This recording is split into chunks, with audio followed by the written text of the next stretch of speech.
Hello, hello, hello. Let's see if we can get up and get going this evening. How are you? Excuse me, we are just maybe 3 minutes early. Sometimes I like to log on, make sure we're all working okay before we get started. So come on in, jump in, join me. Let me know you're here. I would love to hear from you.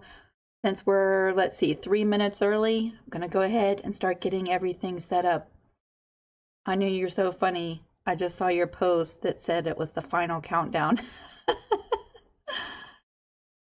We are getting set up. I'm going to pull you up on my phone. I have my phone set up here, so maybe I can follow along with some comments. Maybe we'll see how that goes. But we have some fun pictures tonight. Come on in and join us. Let me know if you can hear everything. Everything is clear and running smoothly before it's actually 8 o'clock. Yes, I got new glasses. Thank you. Laura, it's your first time here. I'm so glad you're here. We're all glad to see you. I hope you enjoy our chat this evening.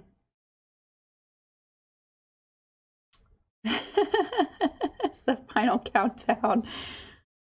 Anya, thank you so much for sending me the little voice recording of your name. I was going to say your name that way, but I did not want to mess up your name, so thank you.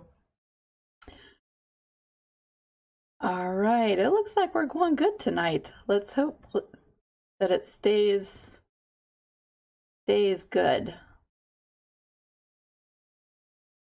Hello, everybody. Thank you so much for joining me tonight.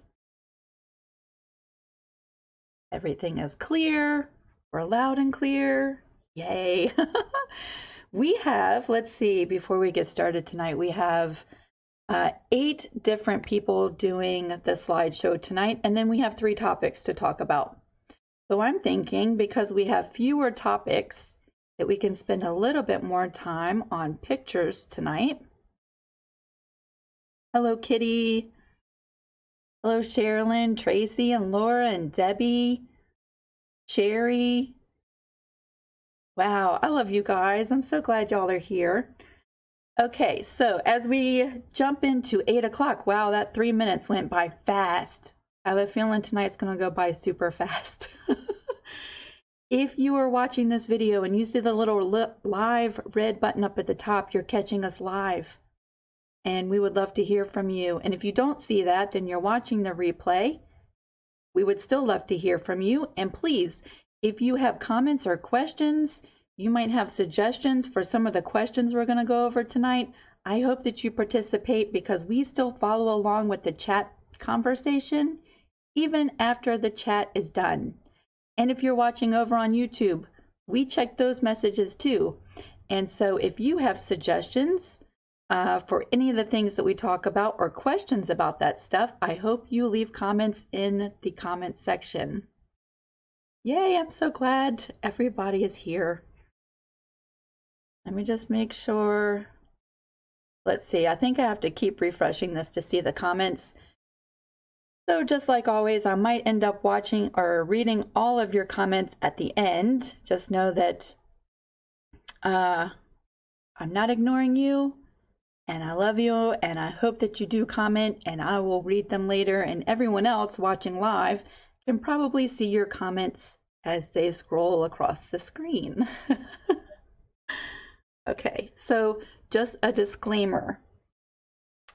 I just got my glasses a couple of days ago, and I'm getting used to them. It's better today than it has been all week, but this is my first time wearing bifocals, and so I'm still adjusting to seeing distance and seeing kind of close up and seeing really close up. And my eyes are watering a lot, so if you see me fidgeting, that's why. I'm still adjusting. So, because it's after 8, we're going to go ahead. Oh, yay. Darlene, you got an alarm that said we were live. That's good. For those of you who don't see a notification that we start the live, there's a setting on our group page that you can go and check. And I posted a video maybe 2 weeks ago. You'd probably have to scroll through a lot of pictures to find it. But you can also go straight over to YouTube and search how to get notified for live videos on Facebook groups. And it's like a short 2-minute video, and it shows you how to turn on the notifications. So if you don't get notified, there are things that you can do that lets you know that we're live. So, pardon me. All right, we are up and running. I'm going to switch some screens over. Where's my little mouse thingy? Okay.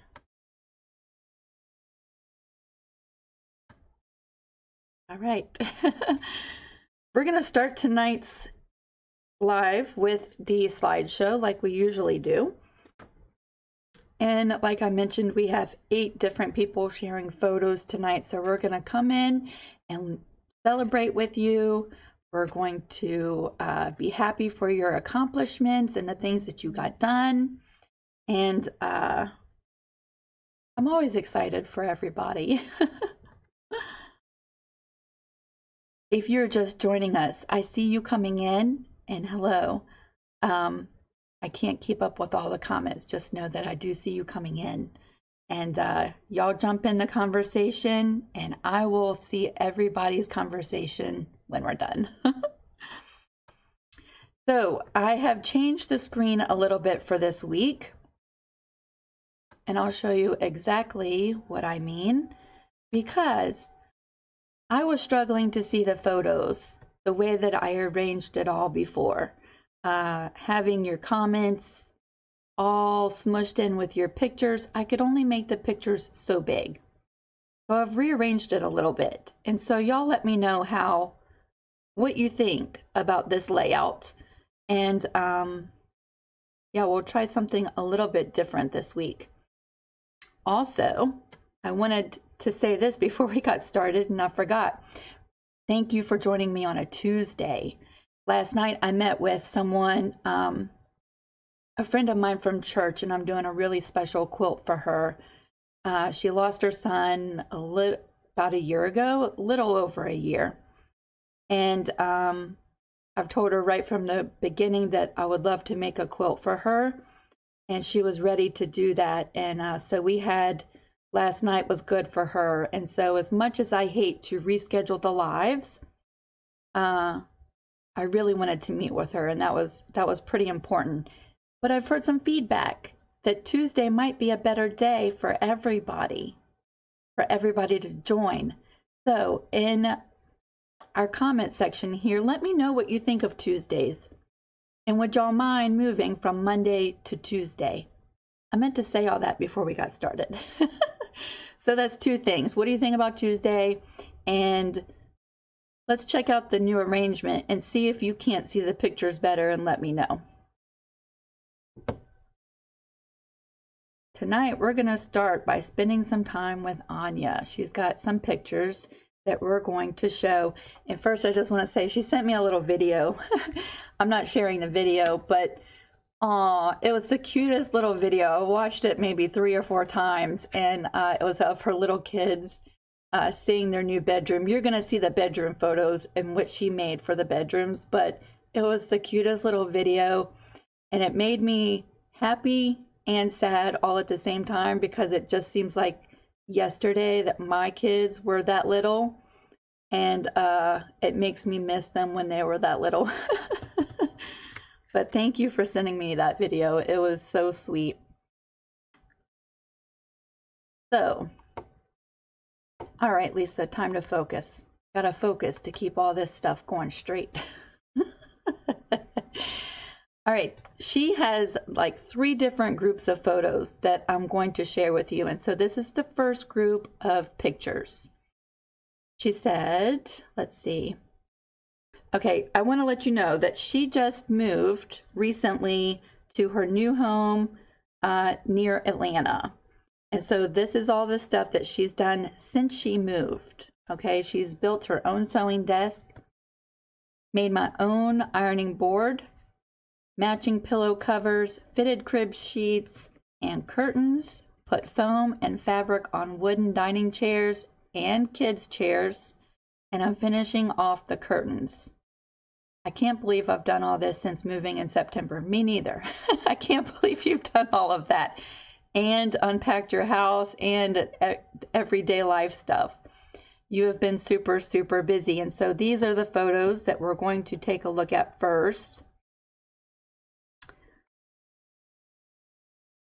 And this one is her building her desk. Okay, and it looks like the desk fits into like a bay window area. So she's got the desk on the floor and she's getting it all set up. I can see woods outside your window, so I'm imagining that that is a nice place to be really creative looking out the windows.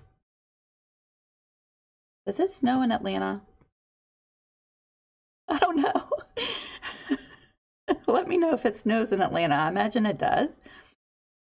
We have some more pictures of her desk as it gets complete coming up.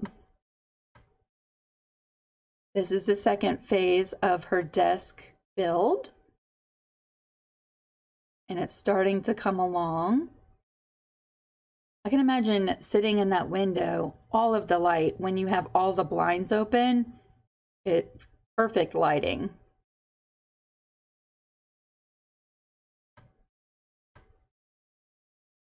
Then we're going to start moving into the cushions for her chairs.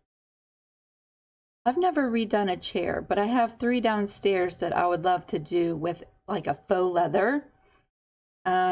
It's a project I keep putting off, but maybe we will do that. Was that easy to do, recover your chairs? You're going to see her chairs here in just a second. That really has transformed your chairs.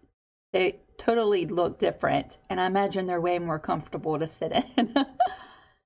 So you'll have to let us know exactly what kind of fabric did you use. Was it a thicker, like utility fabric? I can't exactly tell by the picture.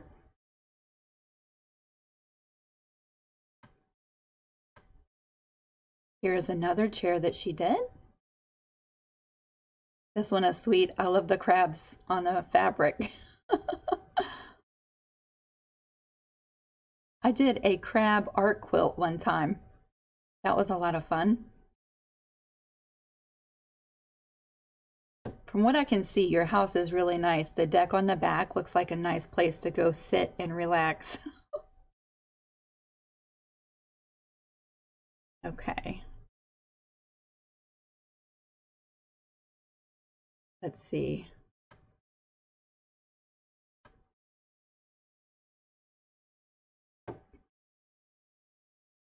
So those were the chairs and her desk as she's working along on all of those projects. And then she said, I finally finished the bedding and curtain sets and the big reveal to the kids tonight. So this was the day that she sent me the video after she showed her kids their new rooms and had everything set up. And she was a little bit nervous, I think, but they loved it. It was such a great little video.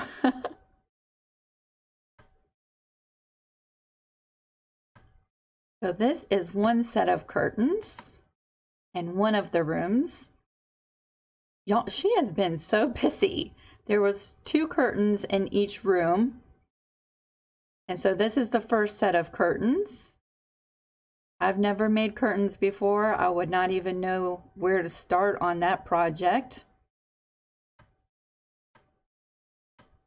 How easy was this to do, Anya? And have you made curtains before, or was this your first time? This is the second set of curtains.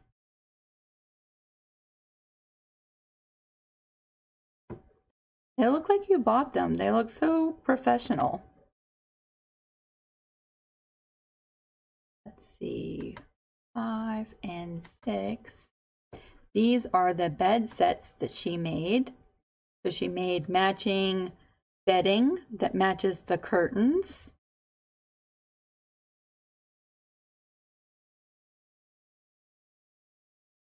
That is so cute.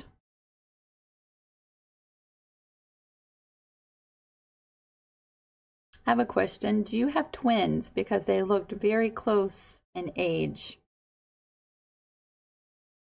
And how are they liking sleeping with all of their new stuff? I'm curious.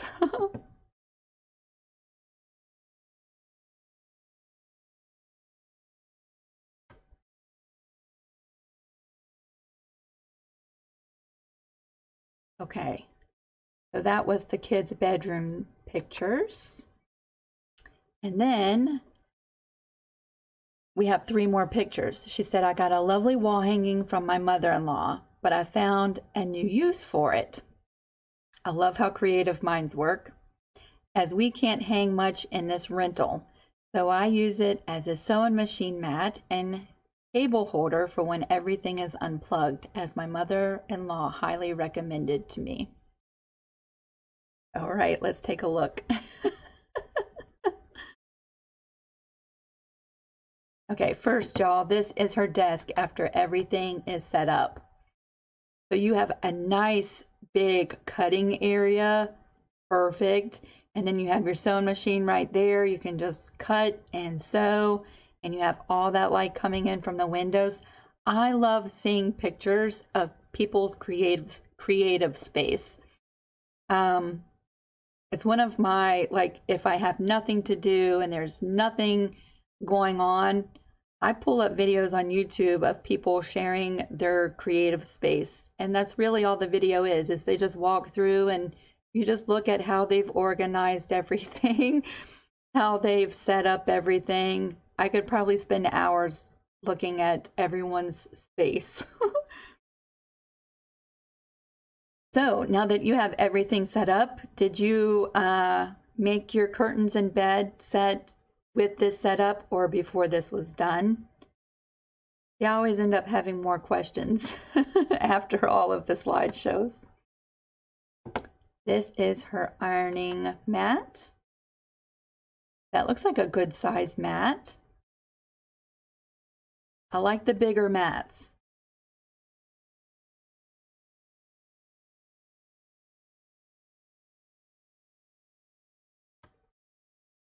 And this picture, y'all, is the picture on how she repurposed her wall hanging, as her mother-in-law highly recommended.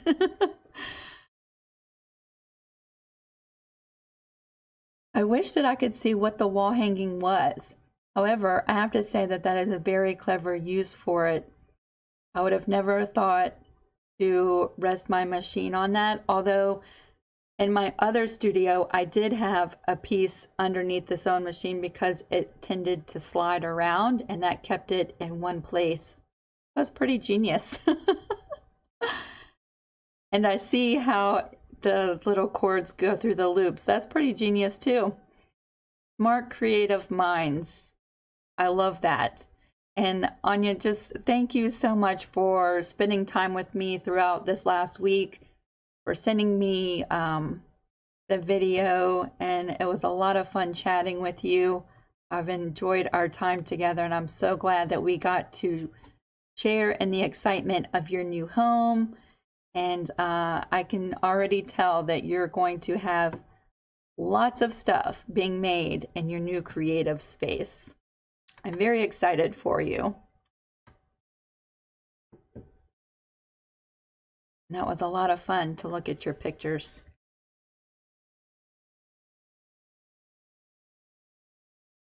Let's see, I had 3 cards for you. That was fun.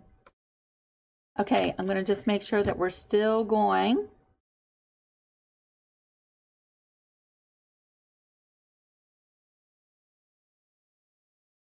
Carolyn says, chairs are easy. Carolyn, send me some good videos I can watch. Just help me do my chairs.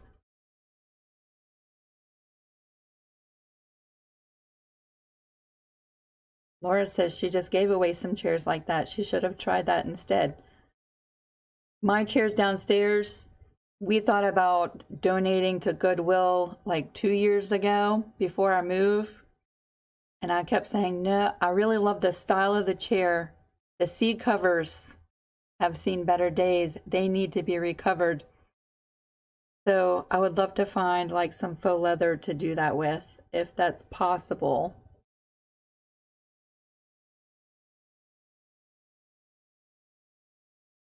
Anya said the ironing mat cost her $5. Yep, that's about how much I have invested in mine. The board really was the only thing, and that was a scrap. But I mean, if you count that the money wise, everything totals about $5. You can't beat that. I'm all about finding ways to do something on a budget. Let's spend that money somewhere else. All right, it looks like we're still going live, and so that's awesome because in our slideshow, we're going to move to Ashley.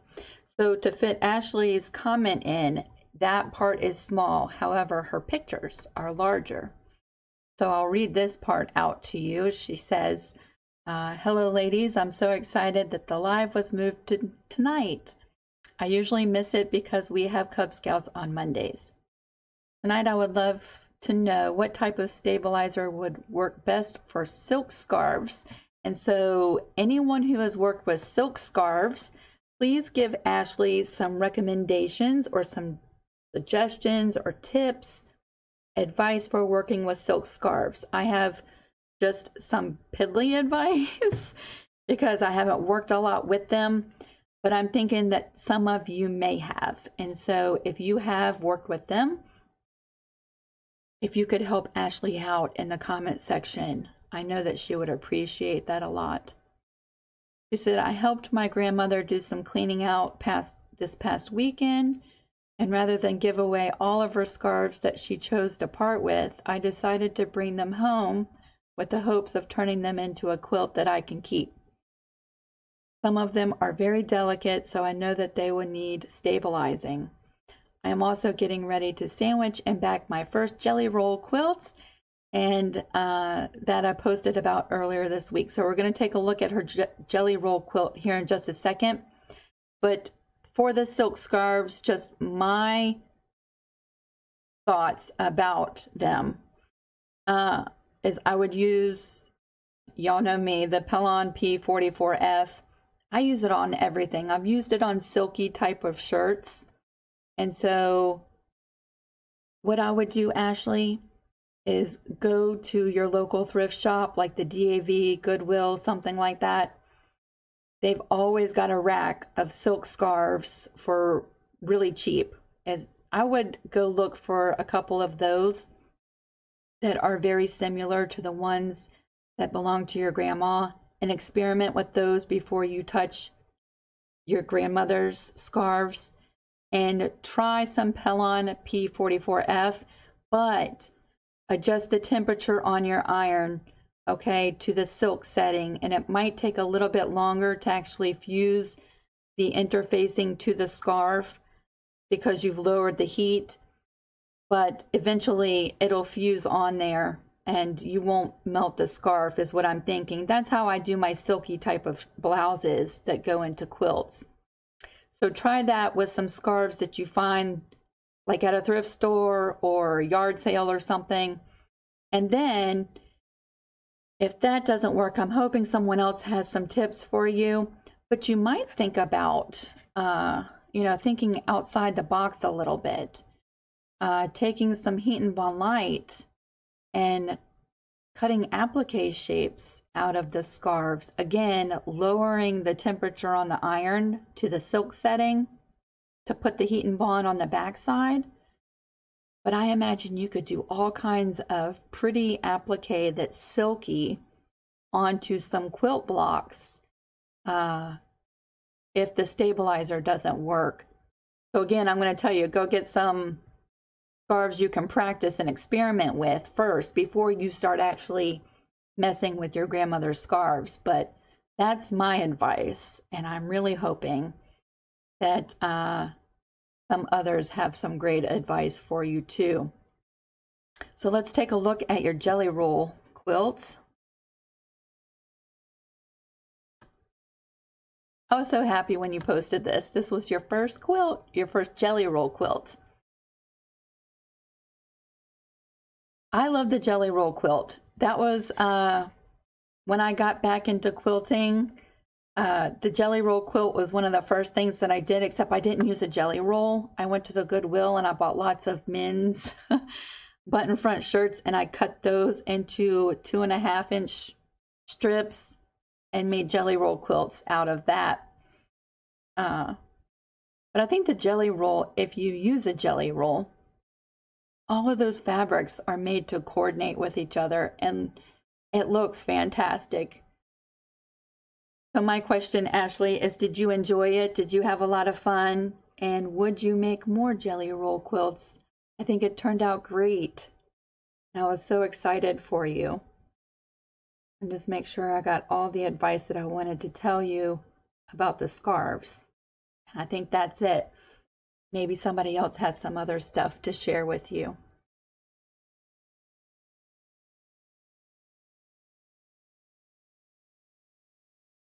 Thank you so much, Ashley, for sending in your picture. And I'm hoping that you get some help with your scarves. My biggest advice, if I were going to tell you anything, is to experiment with something else first and get a plan in order before you start on your quilts.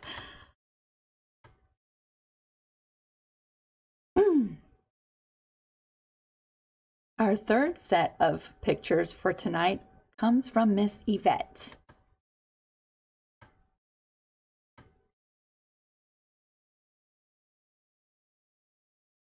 So Yvette says, I've learned so much from you, and I appreciate you taking the time to teach this loving group.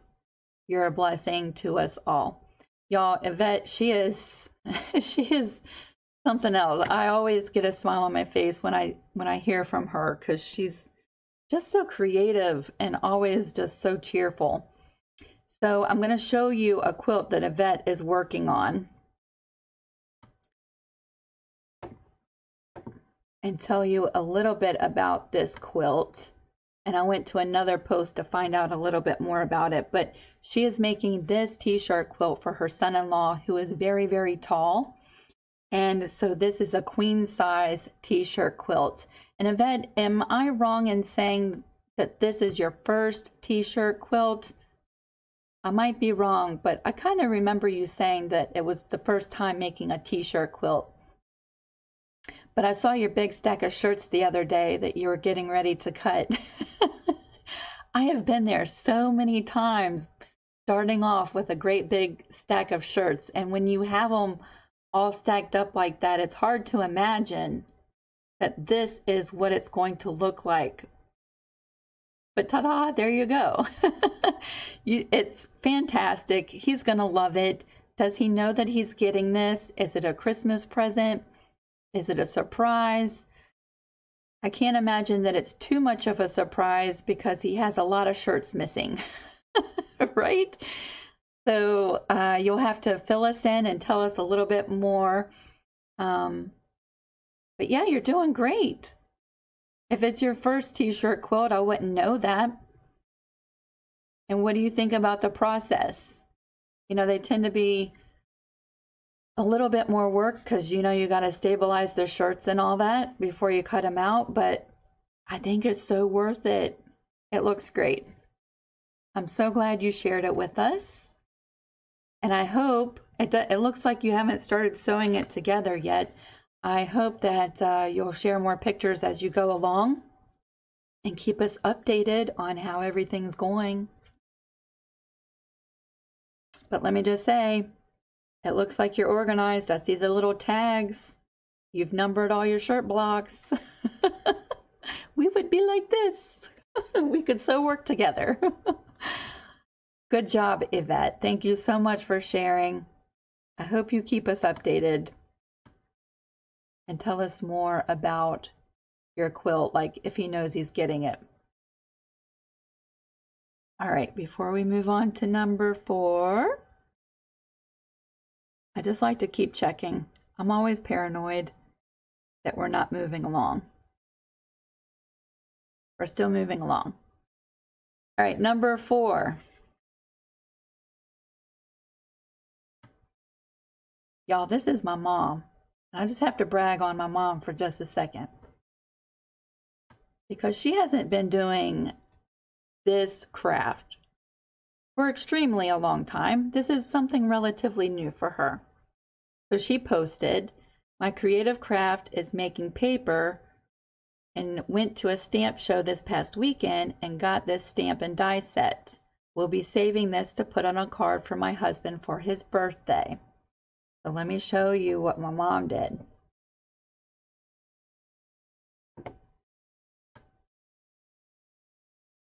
Isn't that so awesome? So, okay, this past weekend, actually like 2 weeks ago, we got notified through Facebook. It was an ad on Facebook for a rubber stamp and stamp booking, or not stamp booking, scrap booking show at the Hampton Convention Center. And I guess they come every so often. I had never heard of it, but this time Facebook recommended it. And so we talked a couple weeks about going, and then this weekend came and it was pouring down raining, so we were not going to go, and then we were going to go, and then we contemplated. We braved the weather and we went, and I'm so glad we did. I don't know if you've ever been to a scrapbooking or rubber stamp show, but they're so much fun. They had all kinds of stamps that you would never ever see at Michael's or Joann's. And I think my mom counted there were 15 vendors there. And yeah, they had all kinds of stamp sets, die cuts, embossing folders. I got a new jelly plate, but my mom got, this is one of the things that she got. And my dad loves eagles. And so this is going to go on his birthday card. I think he's already seen this. So his card's not going to be a surprise. But this is the first one she made. Can you believe that? And so the way you do this is you cut out, or you stamp multiple times on different pieces of paper, and then use the die to cut out the eagle. And then she raised different parts of the eagle to give it dimension. And I'm just so proud of my mom. And I think she did fantastic. It looks awesome. So good job, Mom. Yeah, you'd never know that this is something that's relatively new for her. Thank you so much for sharing your picture with everybody. I really, really am so proud of you.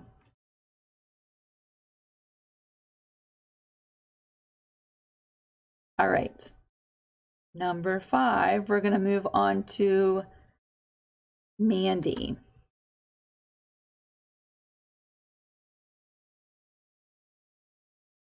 Okay, Mandy says, "Hey Lisa, I managed 2 finishes this weekend since a lot of us y'all can see my glasses. I'm still getting used to them. Since a lot of us multi-craft, I thought I'd share them here. My finished wooden thread spool project that is going to be proudly displayed in my grandmother's quilts, and a Halloween rag quilt bag." So let's take a look at this.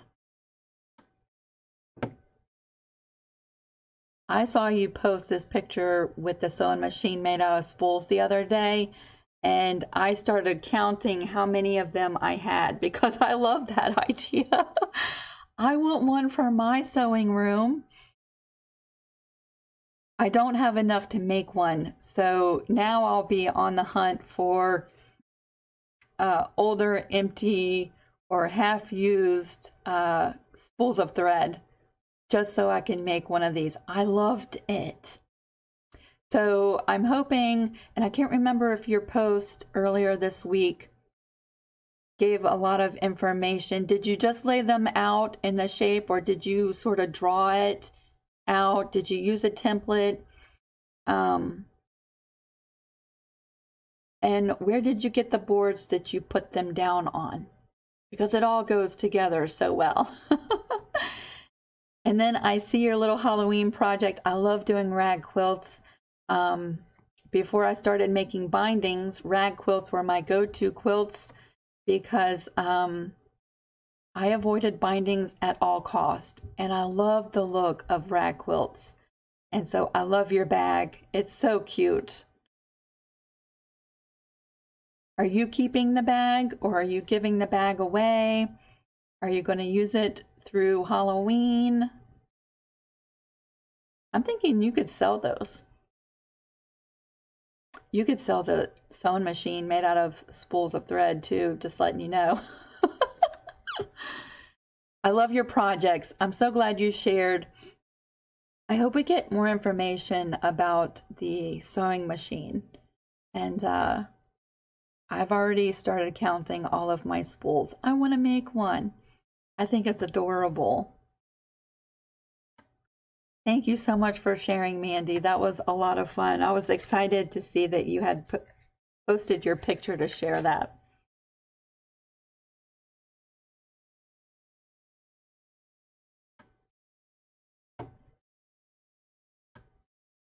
Now we have Miss Tracy.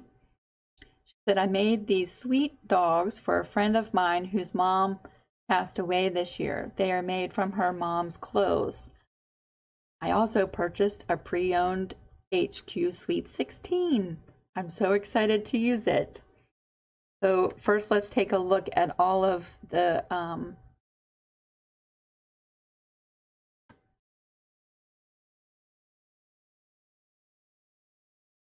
dogs. I'm sorry, my mind just went off. I was staring at your dogs.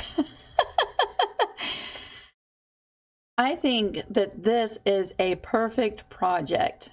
This and the bears, and there's all kinds of stuff, rabbits, lambs, all kinds of things that you can make out of clothing. You know, sometimes not everyone has a budget for a quilt. And the bears and animals, they're perfect because you can share them with multiple people in the family. And I think they're so cute. So again, Tracy, you know, whenever somebody shares pictures, I always have questions. So, Miss Tracy, where did the pattern come from? Is that something that you made up, or is that something that someone could go and purchase if they wanted to make the dogs also? I all the time see bears, and I've seen rabbits and lambs, and of course the pillows. I have not seen this particular style, and so if you want to share that information, I'm sure there's a lot of people who might be interested in making them. You could make a tutorial on how to make them.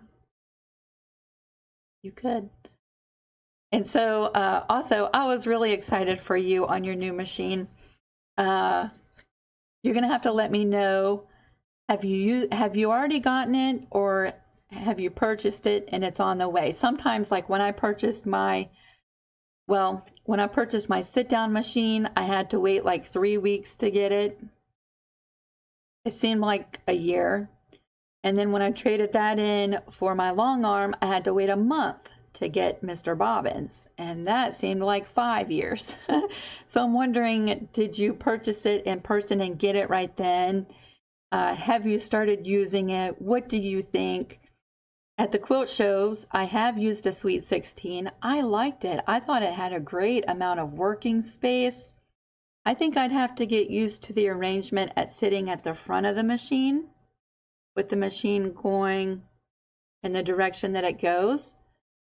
But that's a trivial thing. I think you get used to that the first few times that you use it, right? But yeah, it quilted beautifully, and I cannot wait to see what you do with your new machine. So I'm all for buying pre-owned. I think it's a great way to upgrade your machine without the huge expense of buying new. And yeah, I'm just so happy for you. You'll have to post a picture of your new machine, because I don't know that I've seen that. And you're going to have to update us on a pattern for your dogs and update us on how you like your machine. I don't know. I always get so excited when somebody gets a new machine, and I don't care what kind of machine it is, new toy, something that's going to help them, advance in their skills. I get excited. Well, I wouldn't say I get as excited as you are, but I'm just as excited as you are for you. I really am. That was a lot of fun. Let's see. We have Diane next, but before we move on to Diane, I'm going to make sure that we're still moving along. I see that we're still moving along. I see all of your comments. I always feel like I'm missing the conversation, but I'll catch it later on tonight. Okay, here's another great idea. Just like the dogs making pillows, and Diane sent a post and she said, I wasn't as creative as you. Okay, first, you are creative. We're all on different levels, but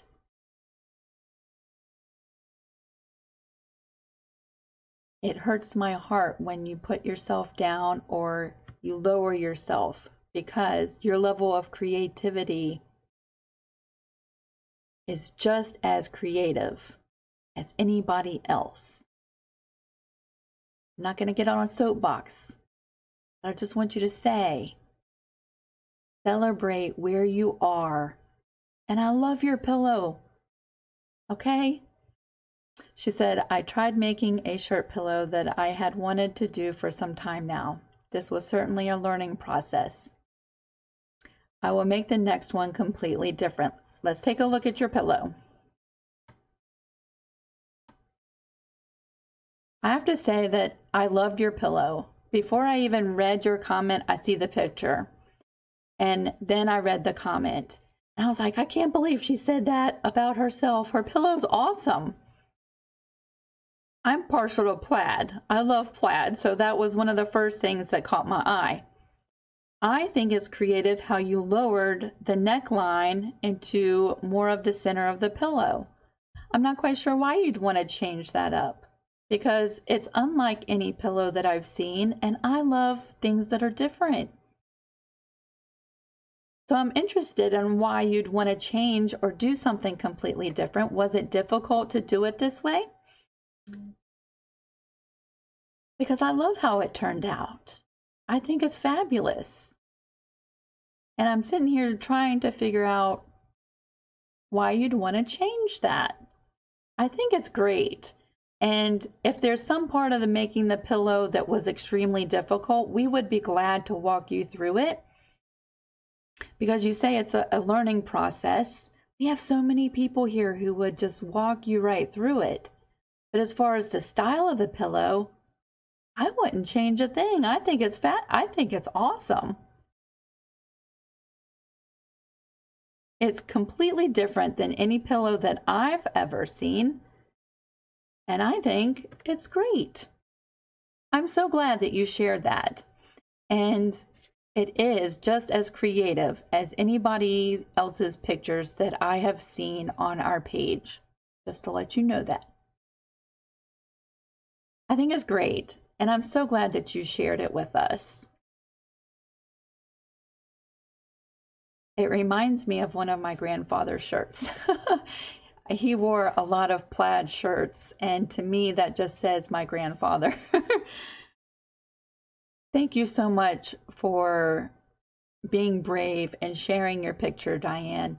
And I think your pillow is great. I really do. So, okay, here's my questions for you.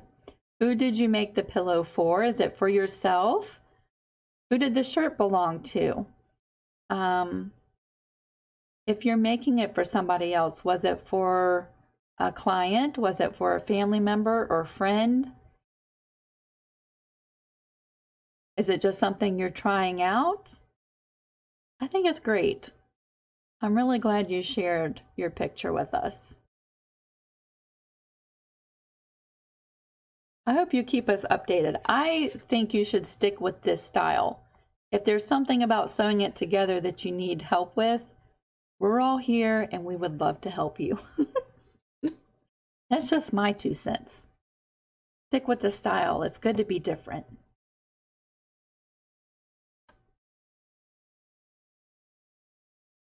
And then we have Sherilyn, and these are our last photos for the slideshow portion of our chat tonight.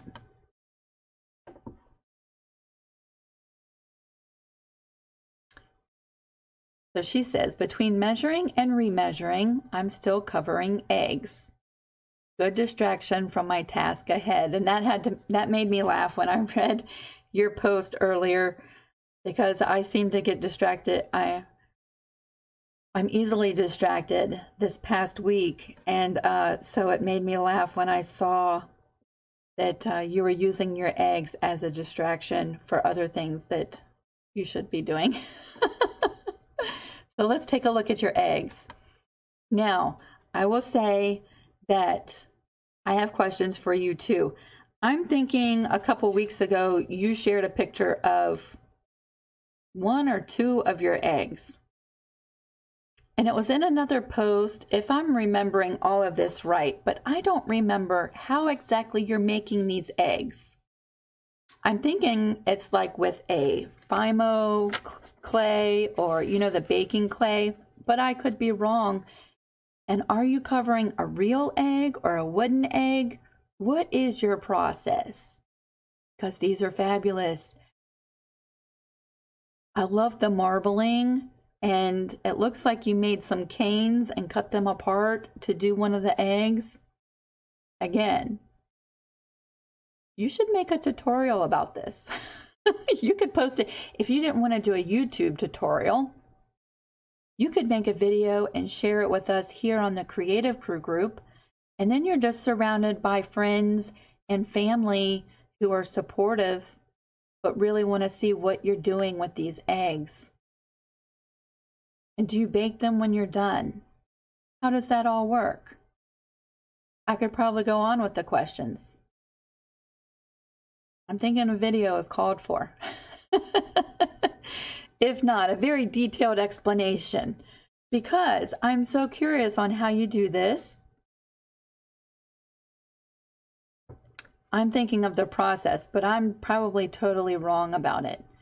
So I'm really hoping you share it with us. And if not a video, type it out in a post that's all by itself so that we can see it as we're scrolling through our page. Okay? I love it. So your eggs, what all do you do with them? Are they for Easter, or are they just for decorating your house? I would think you could make Christmas ornaments this way, right? Is there a way that you could make that into a Christmas ornament? Bet you there is. Thank you so much for sending that. And thank you for the little laugh, because I'm so glad to know that I'm not the only one who uses other genres of crafting as a distraction from other stuff that I need to do. So that is our last set of pictures for the slideshow. Thank you all so much for sharing your pictures and your accomplishments. I'm so glad we get to celebrate your new moves into your house, new machines, learning new skills, making the pillows. Y'all, I get so excited for you. It's like that we've been friends and family for years and years. And I am just as happy about your accomplishments as probably some of your closest family members. So just to let you know, you have a cheering squad out there who gets excited for you. I really do. They're like little highlights of my day when I check in on our page and see that somebody's just made their first quilts. I just made my first pillow. I just got a new machine. I just got a new desk for my sewing machine. I saw a post like that this week. I'm like, yay! I really am.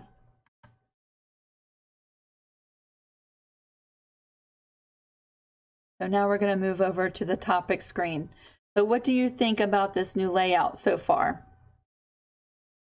Should we keep this layout or should I keep working on it? I don't know. It's hard to tell looking at the computer screen because my computer screen is huge. So I see everything right now pretty well, but it's hard to know looking at the cell phone or watching a video on YouTube. It's hard to know how everything looks. So I guess I'll see later tonight when I rewatch. But yeah, I'd love some feedback on the new setup. I guess my main focus, I want it to be on the pictures, and I can show your story or your questions, but I want everyone to see the pictures, right? Okay, so that was the slideshow for tonight. Y'all, I think we had like 45 new members this week, which wasn't as many as last week, but that's still a good number of people. And so if this is the first live video you're catching, if you're new this week, I'm so glad you've joined us. We have a fantastic group, and if you have questions about any genre of craft you're working on, more than likely somebody might be able to help you here. So if you post a picture, that's probably the easiest way to do it. Or you can save it until we do the live, and I can post it for everybody to see. But yeah, so many helpful members here, and yeah, I really feel like we have a good team here who want to encourage each other, and that's really important because you can't find that everywhere you go. A little bit hard to find these days. All right, we're going to move on to the topics section, and before we do, I'm going to get a sip of tea.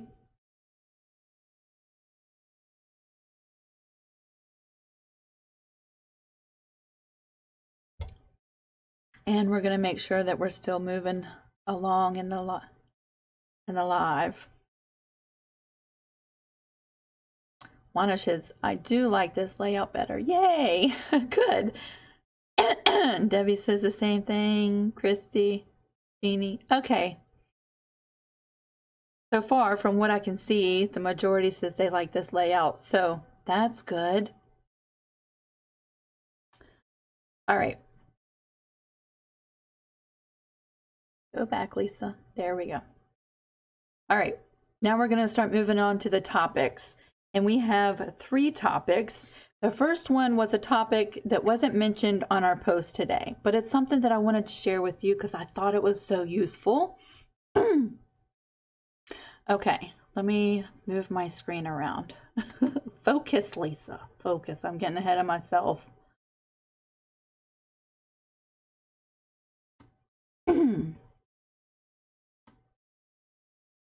Tips for finding some awesome colorways for quilts and other projects using Google. Now, some of you might already do this. Okay, I've been doing it for some time, but it came in so handy yesterday when I went to Joann's and I said, you know what? There might be some new quilters, there might be some new crafters who don't really know about this, so it's a good topic to share tonight. All right. And I say other projects because it's not just for quilts, it's anything really creative that you do. This is a good tip, okay? So I'm working on the mystery quilt, right? I have all the blocks designed, I have all the patterns done, I have all the SVGs saved, the templates are mirror imaged, all my blocks, all my patterns are printed out, and I'm starting to make the videos. So to do that, I had to go buy fabric, right? And so I've been thinking of the colorways to use in this quilt. And do you ever belong to sewing or quilting groups or other genre junk journal groups, and you see a project and all of the colors just go so well? You're like, how did they pick out the colors for this quilt? Because everything is so coordinated. It looks like something they bought. and paid a lot of money for it. It's just so perfectly coordinated. Most of the time I use my scraps. And so I try to coordinate things, and for the most part it works out. Every once in a while, when I make a themed quilt, I go buy all new fabric for it. And so that's what I did yesterday. And I'm going to share with you what I did. Okay, and that's our first topic for tonight. I'm starting to lose my voice already.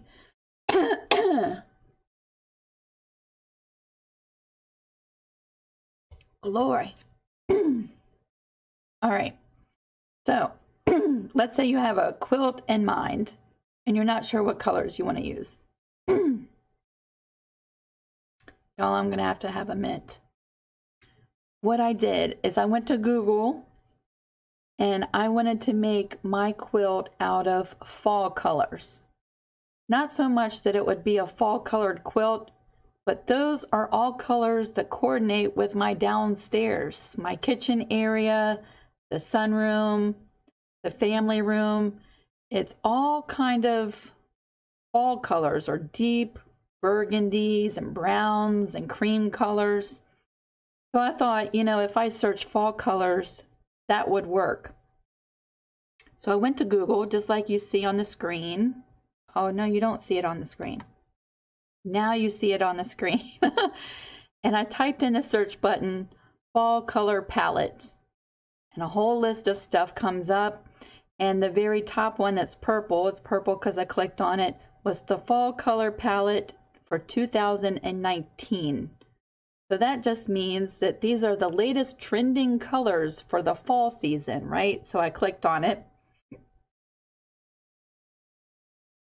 And all of these images come up. And really it's like paint chips and fabric swatches, coordinated colors that designers have said that these are the colors for fall of 2019. So I just scroll through all of the images that come up, and they've done all the hard work for you. They've made swatches, just like if you go to Lowe's and you go in the paint section, you can get pamphlets that designers have worked and coordinated a set of colors for you.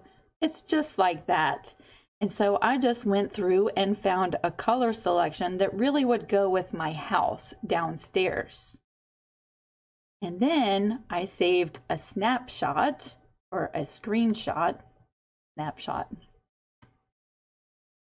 of the one that I thought, let me find it. That's not it. This is it. Of these colors.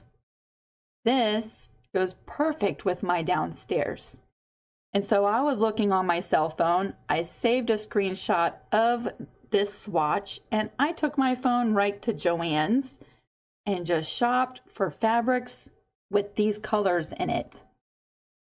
So what I usually like to do if I'm buying all new fabrics for a quilt is I see the color selection and I try to get 3 of each color, like a light, a medium, and a dark colorway of each one of the colors that I want to use. And that really just adds some highlights and some contrast to the quilt.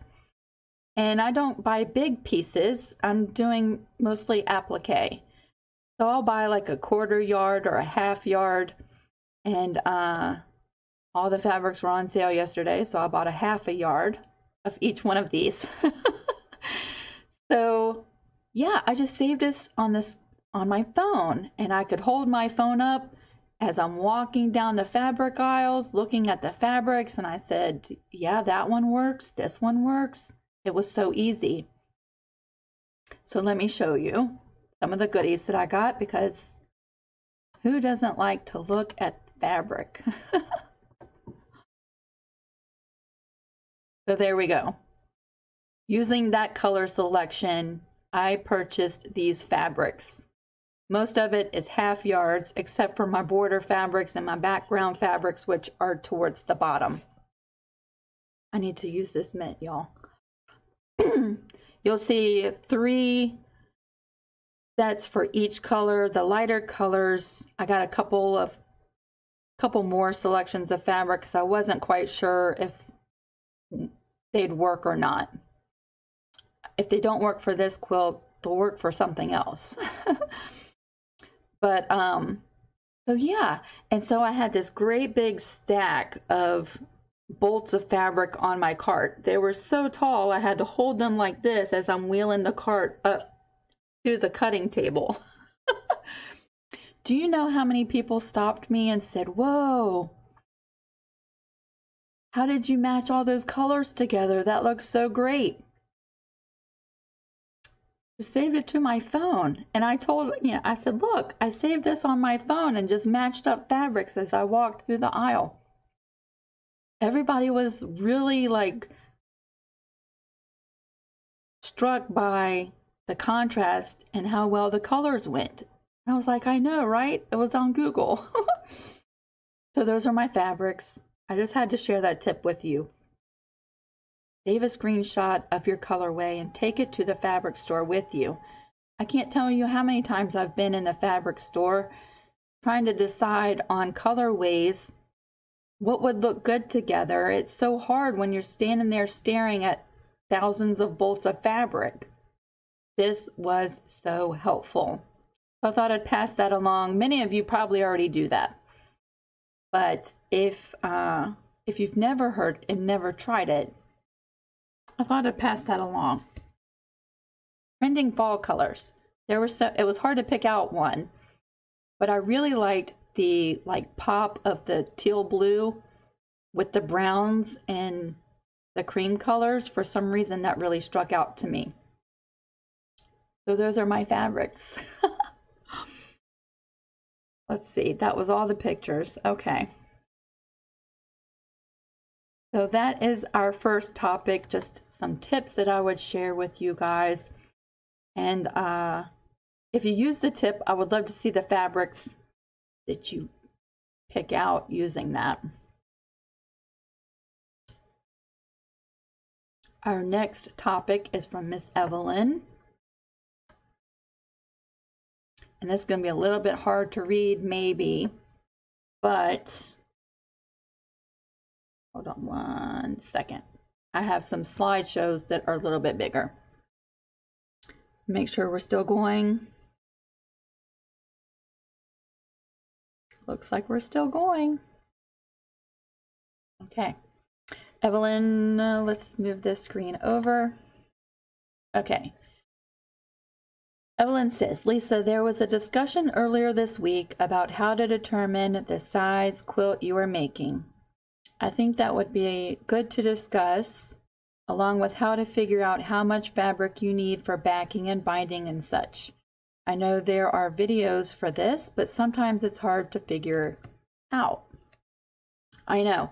First, let me just tell you, Evelyn, math is not my strong subject. In high school, in math class, I was like, we're never going to need this. Now I use math every day. But you know what? I cheat and I use calculators, and I'm going to show you an example of a free one that is saved on my phone and goes to Joann's with me.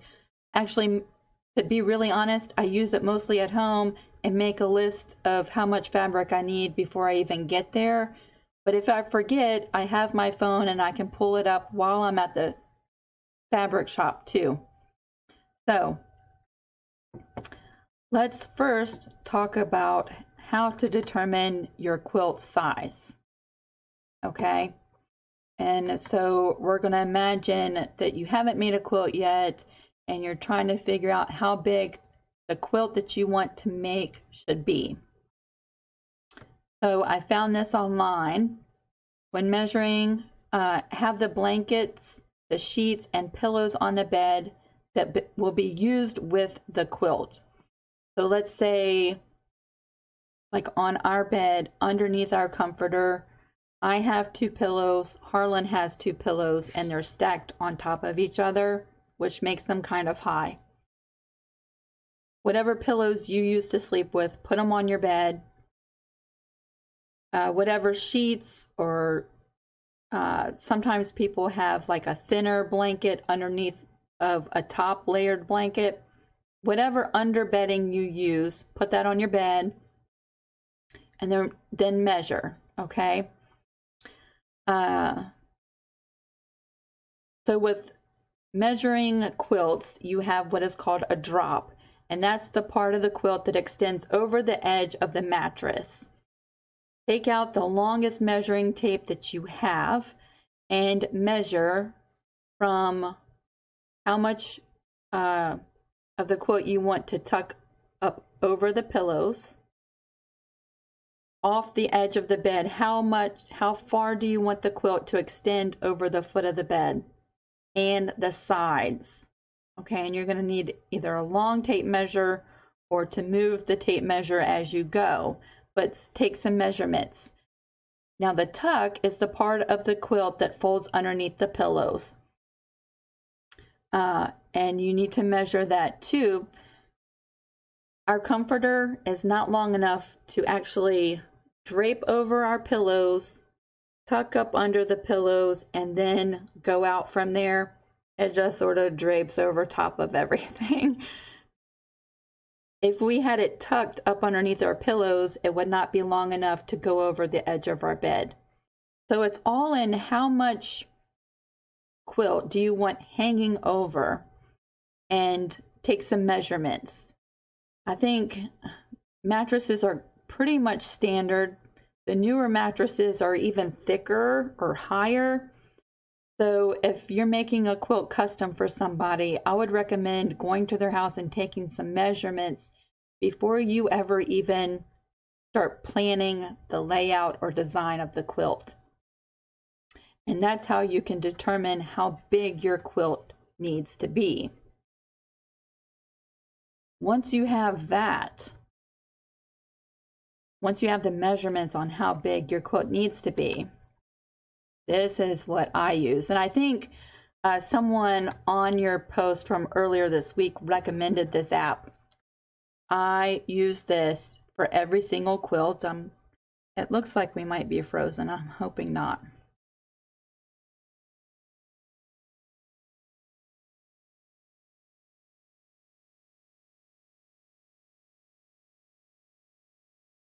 Hold on one second.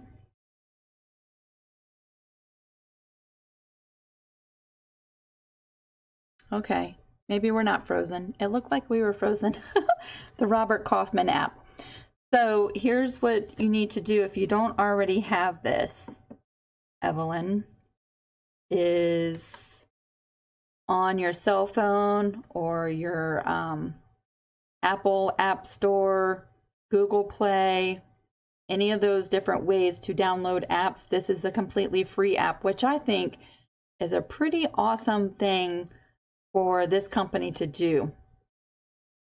Granted, it helps you buy their fabric, right? But I would pay for this app because I use it every single quilt that I make. I take it to the quilt store.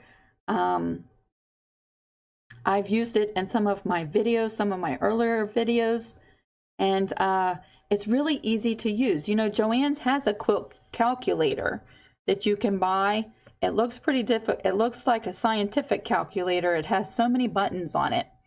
But I'm sure there's instructions that come along with it, and that will do the math for you too. And basically, this app is so simple. You type in the measurements of your quilt. You type in the width, and you type in the length, and you tell it you want to make backing, and it tells you exactly how many yards you need to make a backing. Fabulous.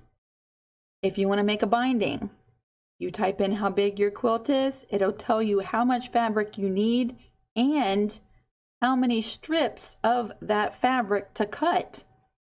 It takes out all of the math. It takes out any guesswork. It even tells you, I would pull it up on my phone to go over everything, but it'll tell you square and a square measurements. It tells you border fabric, like let's say you want 3 borders on your quilt and they're all different widths. You just type in the widths and how big your quilt is. It tells you exactly how much fabric to buy for each one of them and how many strips of borders to assemble to make your borders.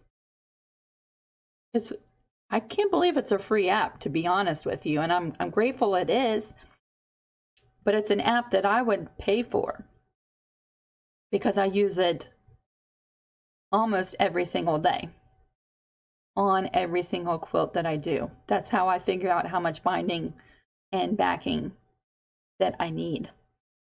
So my first recommendation is take out all the guesswork. Get yourself this app. You can check it out at robertkaufman.com/quilting-calculators. Check it out online if you want to. I don't know if you can download it to a computer. I haven't tried because I have it on my cell phone. But I know all of the devices, like the little iPads and all those things, you can get it for free.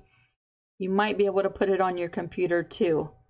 That's the website. I would go check it out. Now, I was at Joann's like a couple months ago. Not the Joann's that I normally go to. I was doing some thrifting, so I was in another city and I went to Joann's there. And I was getting some fabric cut and a lady was in front of me and they were trying to figure out how much fabric for her to buy for the backing of her quilt. And my cell phone was on 2% and I had a coupon, so I was saving my 2% battery to use my coupon. I was not going to have my phone die. But everybody's got a cell phone, right? So I was like, hey, you know, if you download the Robert Kaufman app, it'll quickly tell you how much backing fabric you need. It's really easy to use and it's free. You just type in the measurements of your quilt. And she looked at me like I had snakes growing out of my head. I was like, all right, figure it out the hard way then. I could sit here and watch you struggle. I don't know why people are so mean. Just trying to help somebody. So yes, the Robert Kaufman app. But if you want to figure out simple things, like I can figure out binding pretty easy. Backing is a little bit more complicated if you're like trying to figure it out on paper. But I do have, did I share this with you?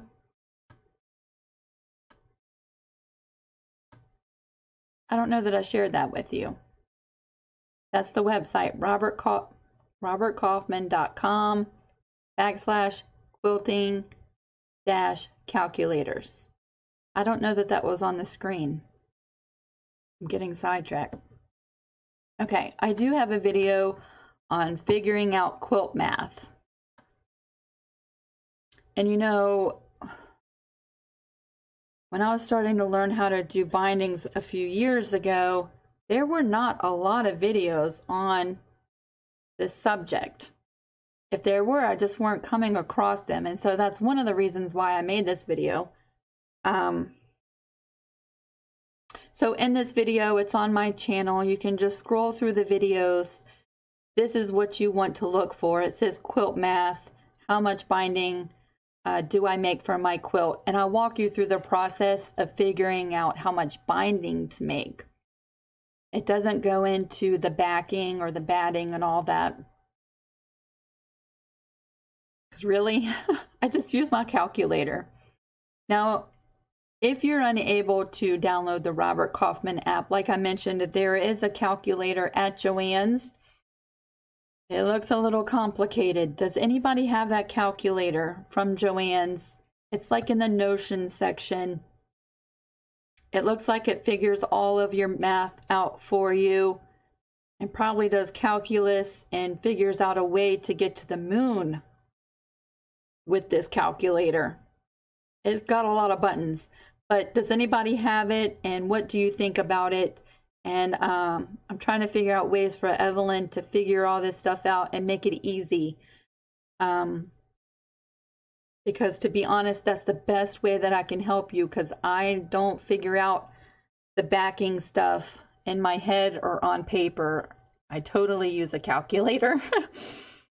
And go check out that video if you haven't seen it, Evelyn, about the binding, because that's any part of doing the math on a quilt. That's probably the easiest one to figure out. With that quilt calculator, you can type in, let's say you have a fat quarter. You can type in the measurements of a fat quarter, 18 by, what is it, 22 or something like that. It'll tell you how many 2-inch squares you can cut from that fat quarter. Let's say you want to cut 4.5-inch squares. It'll tell you how many 4.5-inch squares you can cut from that fat quarter. Let's say you have a scrap that you've had for 10 years. You measure it and it's 12 by 15. You put 12 by 15 in the quilt calculator, that Robert Kaufman app, and it'll tell you how many squares you can cut out of any dimension that you need. So you can figure out before you ever even start cutting that scrap that you've been saving forever, you can figure out if it's going to be enough to do what you need it to do before you ever start cutting it. I think that's awesome. Or if you're getting ready to do a quilt and it says you're going to be making 36 6.5-inch squares. It'll tell you how much fabric you need altogether to cut those squares. It's awesome. Yeah, check it out. I did see on YouTube today too, before we move on, there's a couple videos that show you, if you type in the search box on YouTube, Robert Kaufman app, I saw 2 videos that come up and they show you pretty detailed on how to use the app. So yeah, check those out. Check out the website and keep me posted. And I hope the information on how to measure your bed for a quilt size is helpful too. But if not, you can always jump over here. If you're doing a specific quilt and you want to know how big it needs to be, jump over here on our page and I'm sure somebody can help you figure out how big it needs to be. I hope that was helpful.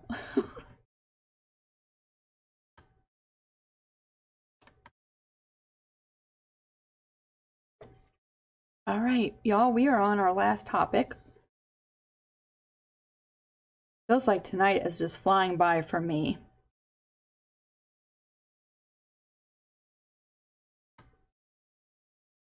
Oh goodness, what am I doing? Okay. All right. Our last topic is from Susan, who is working on a Crown Royal quilt. Those are so popular. I don't know if you've seen Susan's quilt yet, but you're getting ready to. She said, can you talk about different ways to quilt this? I have tried quilting using my small domestic sewing machine. When I cross over a previous quilted line of stitching, it puckers. Let me bring up your picture real quick, Susan, so people can see your quilt. I'm having to take it all out. I am having to take out all the quilting that I have done. Oh, I'm sorry. The front and the back are the yellow flannel with the bags, which are some type of fabric like flannel. I have thought about tying it. If so, what would you use for the thread to tie it? I have to quilt it every 4 inches according to the batting suggestion. Okay, first, I'm really glad you are paying attention to the suggested quilting space for the batting that you're using. You know, they put those measurements on there for a reason. Not all batting is made exactly the same. And some has scrim that helps it stay together, and some don't have that scrim on the back, and some is needle punched, and they're all made different. And so they put those measurements on the batting for a specific reason. So I'm really glad you're paying attention to that, because you have invested so much work in this quilt top. Just cutting the bags apart alone is so much work, not to mention assembling this quilt top. It would be such a shame to not quilt this quilt enough and the batting fall apart after being washed a few times. That would be such a pity. And so first, I'm just really glad that you're paying attention to that. Next, we're going to move towards some advice for quilting your quilts. So if you have suggestions for Susan, I'm hoping that you're sharing them in the comments section. Even if you're watching on YouTube, Susan, I'm going to be reposting, or actually everybody who's had questions tonight, to let y'all know I'm sharing this video on YouTube. And sometimes we get very experienced quilters and crafters who come in and leave answers to our questions over there too, and I think that's awesome. So thank you if you're watching on YouTube, if you're participating along with us. So Susan, check over on YouTube and follow that video, because you know there might be suggestions on how to quilt your quilt. Hold on one second. I think make sure we're still going.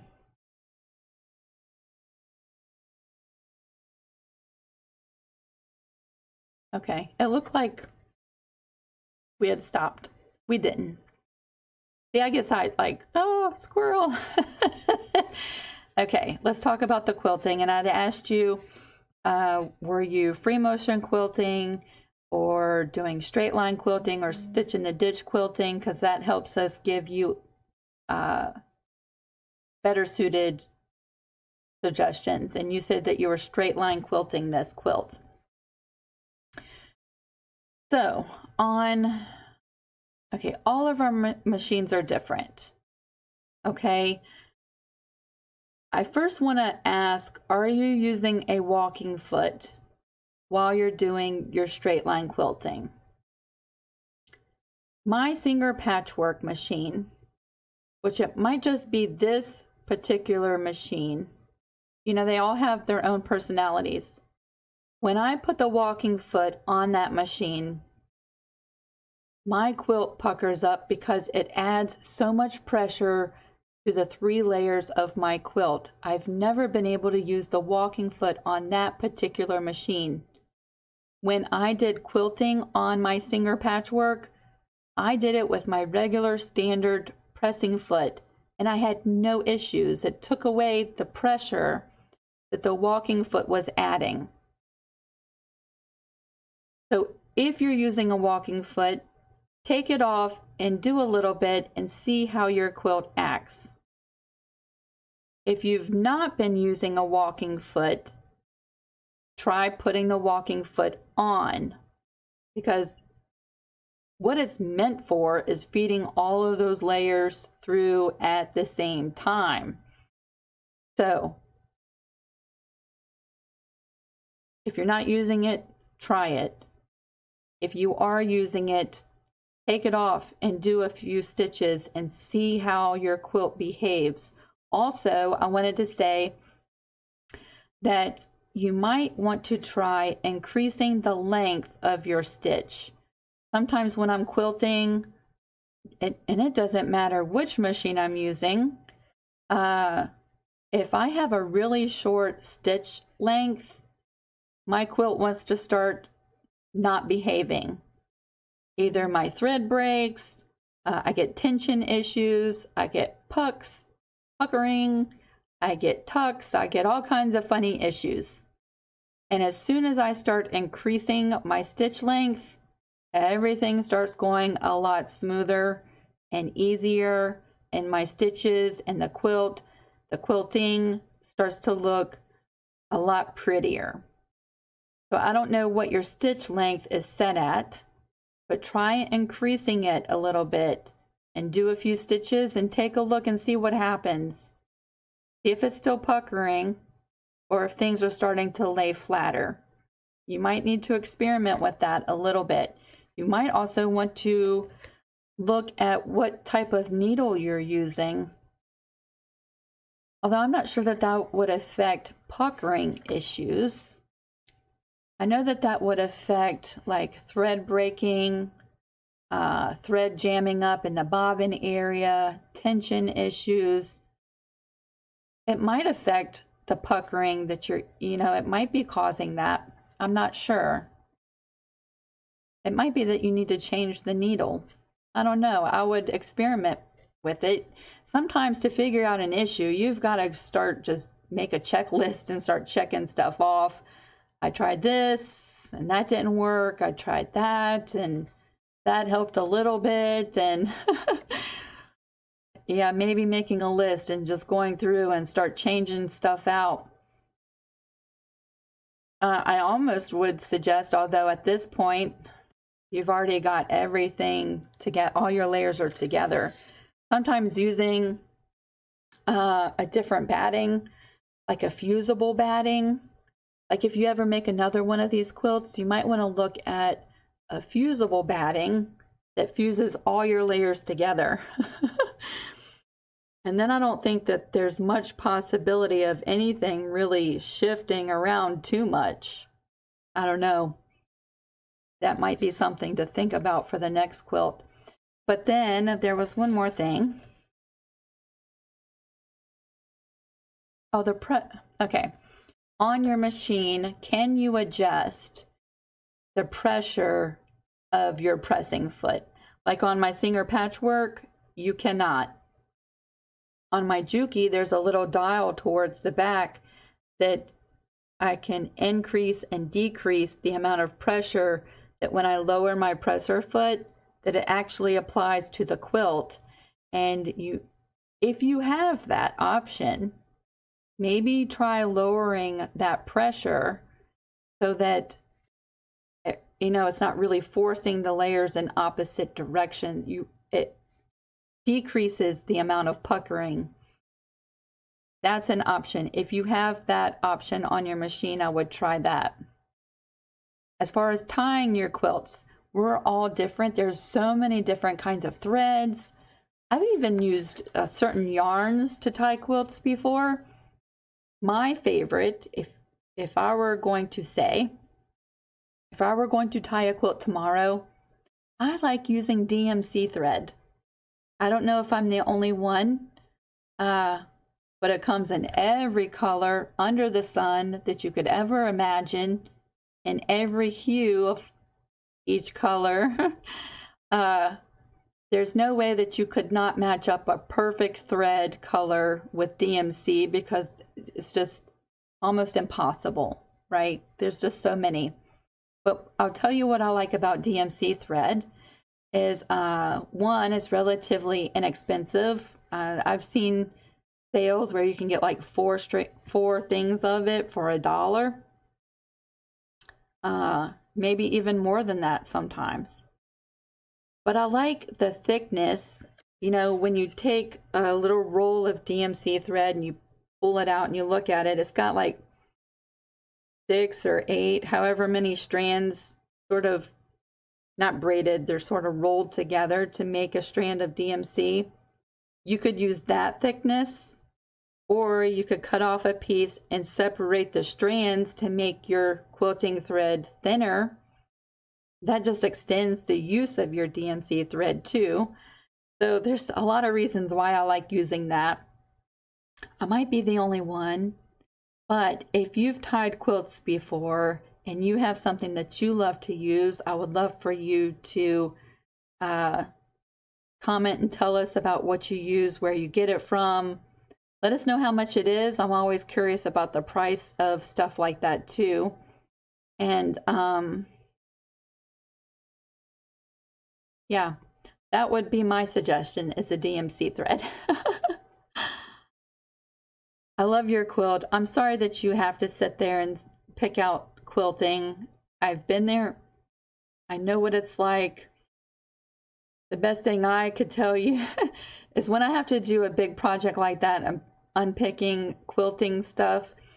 I just sit with the whole quilt just draped right on top of me while we're watching TV so that it doesn't seem so much like work.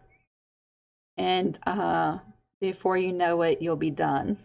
I'm sorry that you have to do that. I'm hoping that some of the suggestions that I've given are helpful, and if not, I'm hoping somebody else has mentioned something that helps you get through the quilting part of this quilt. You know, we go through and we make quilt after quilt and we don't have any issues, and then up comes a quilt that just seems to be like this huge problem child, right? And just something about it is so difficult that you almost can't wait to just be done with it. I've had those quilts before. But I have to tell you, all of your effort is going to be so worth it because it's very, very attractive. I have a hard time not sitting here just staring at it. So it's very eye-striking, the way that you have it lined out. And purple, my favorite color, purple and yellow is awesome together. So please keep us updated, Susan, on what you decide to do. Let us know what you've tried, what worked and what didn't work. And please keep us updated because we're all going to be curious on how everything's going, okay? And as you're going along, just post pictures, you know, post a picture of exactly what the quilting is doing. If you've tried things, something new, take a picture of it because sometimes it's really, you know, to see the actual issue might strike an idea for somebody on ways to eliminate it. Okay, y'all, that is our 3 topics. I've had so much fun. We do have a challenge tonight, but it's an easy one this week. I had fun doing last week's challenge, though. I've seen some of y'all's pictures this past week. Let me figure out what I'm doing here. Okay. I saw some of your pictures from the challenge of last week. What did you think about that challenge? Or are you still working on that one? You know, there's really no time limit. There's really no rules to the challenge. It's just really something to break up our bigger projects. You know, sometimes I need a break from something that I've spent all my energy thinking about. I need a break from that sometimes. And these challenges are just a fun way to break up those things, do something else in the meantime. They're meant to be shorter projects so that you can feel like you've accomplished something that week.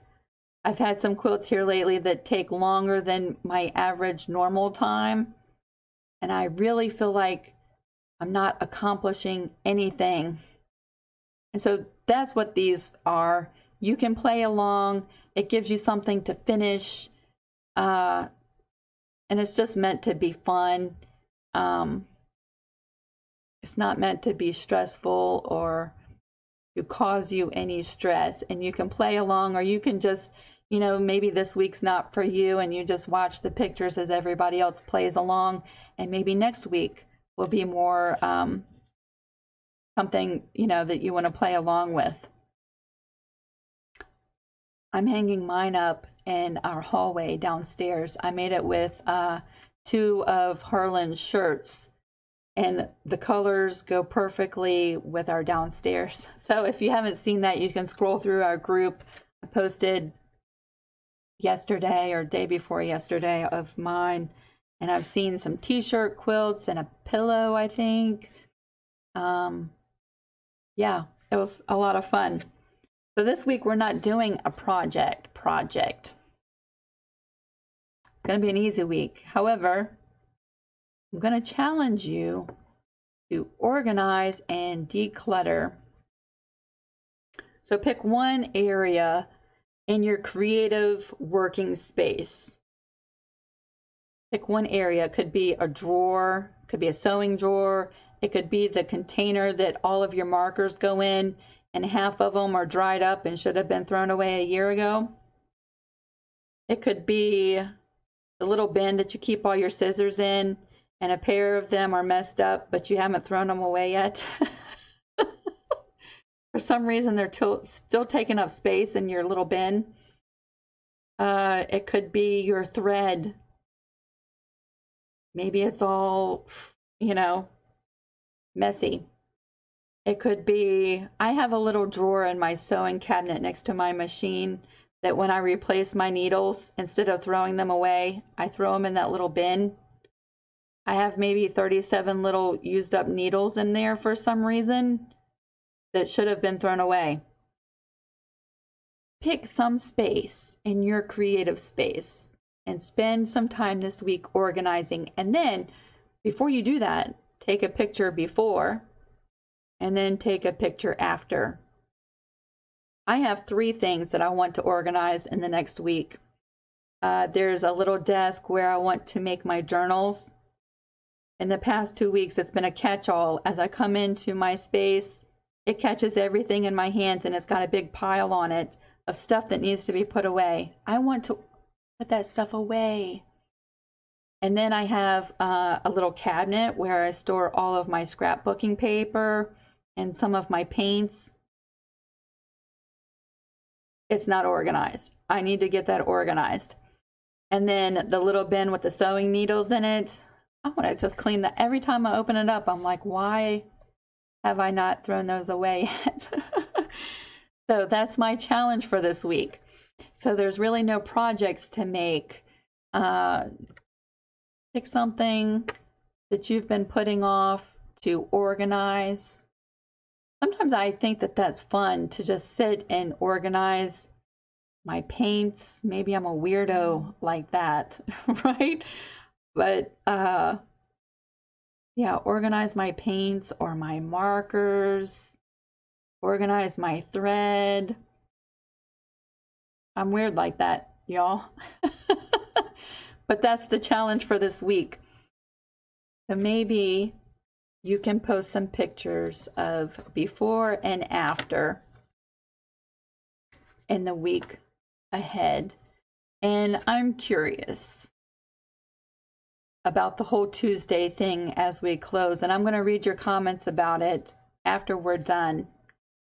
I don't mind staying on Mondays.